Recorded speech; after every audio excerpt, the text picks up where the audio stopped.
This morning I'm going to talk about the good, the bad, and the ugly, pen testing versus source code analysis. This has always been a topic, that I've had to focus on because, for a long time I was always against source code analysis because I always looked at it from a business perspective. And every time you talk to a salesman, they just tell you, all right, it's this much per lines of code, and most apps are over 1 million lines of code. All right, so who am I? My name's Tom Ryan. Okay, I've been on the New York Metro chapter. Tom Brennan and I started up the New York Metro chapter by merging New York and New Jersey together about 2 years ago because we saw it the most beneficial for everybody. I'm also one of the contributing authors to the Owasp Testing Guide version 2. I do a lot of work for a company called Layers Consulting. If you're going to his next meeting, you'll see what that whole company is all about. I have a lot of passions beyond AppSec because I look at security as like a full 360. When I say a full 360, I'm not talking about fortified 360. I'm talking about, network testing, wireless, application, physical security, because they all intermingle within each other.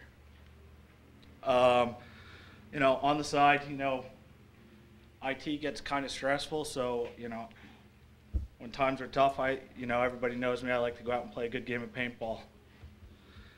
So what's this talk about? All right. This talk about is, what are the advantages and disadvantages of, pen testing, application scanning, and source code analysis. You'll have every salesman out there saying their tool is all you need, okay? What are the best approaches? How do you go about doing your InfoSec program, your application security within your organization? And what my whole focus is to make the most optimal, cost-effective solution for everyone. Okay, the evolution of app testing. How many of you here are app testers, app pen testers? Anybody? All right, I'm sure you've realized since it got really big, like in '99 till now, how much it's changed. And that's why Owasp has these conferences and their monthly meetings, is to try and keep you updated to the newest exploits, how people are doing things, give you a better understanding not only from a tester point of view, but a developer point of view, and also a managerial point of view. All right. It's annoying me. Oh.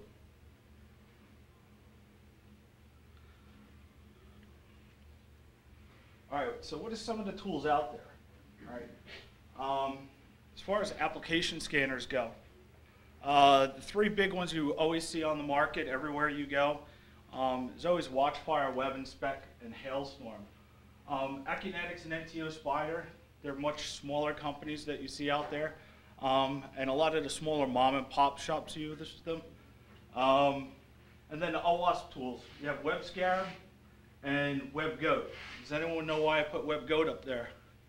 A lot of times people will go out there to say, oh, I use Owasp tools testing, and I test my tools with WebGoat. All right? WebGoat's a training tool, all right? So you're not testing any applications with WebGoat. You'll also see in some of the scanning tools, they'll use WebGoat as their example. This is how you find this and this and this vulnerability. Out there you'll see all different types of testing methodologies, okay?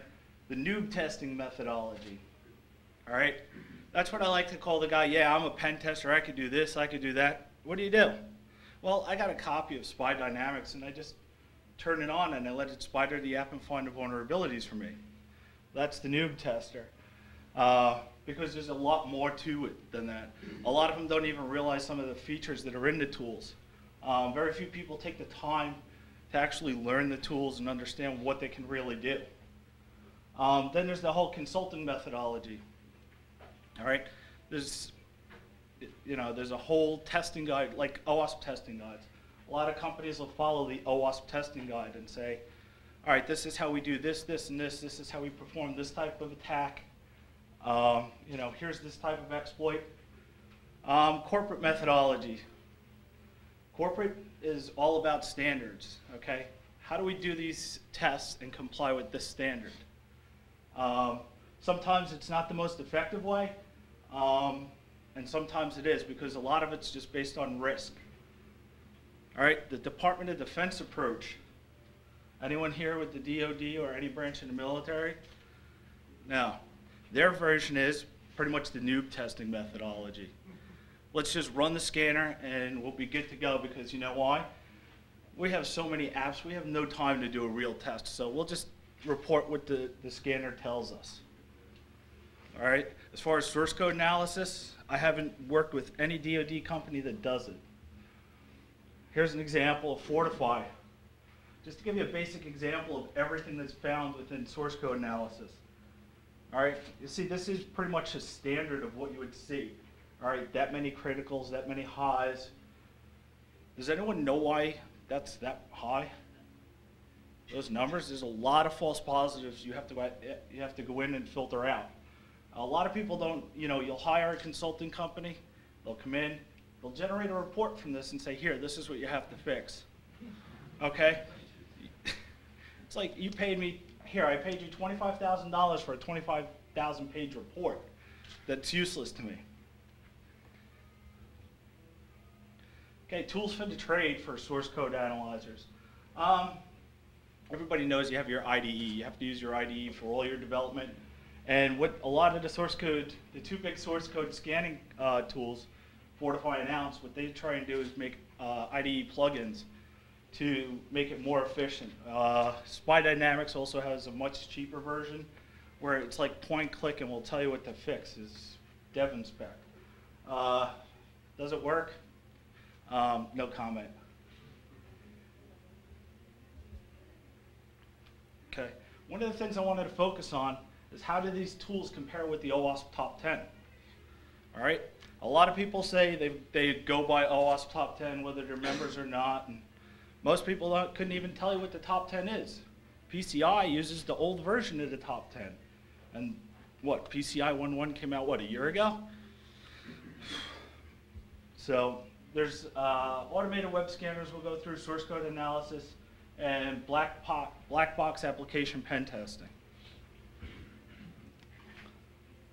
So if we go through cross-site scripting, all right, basically an app scanner, I'm being nice and gave it a B- because it's all signature based. All right, I'm not saying what scanners are better. If you want people's opinion, you can always go look up on SAM8 from NIST as to what they rate scanners. But you also have to realize every scanner is going to work differently in every environment for every application. The usefulness of them is probably about 20%. So whenever you're using an app scanner, it's going to find you at best 20%, at most 80% false positives. Source code analysis for cross-site scripting. The reason why that's left blank is basically because, yes, it's going to find cross-site scripting. Problem with source code analysis tools, they don't have fuzzers built in. We'd like to know what goes through. It's just going to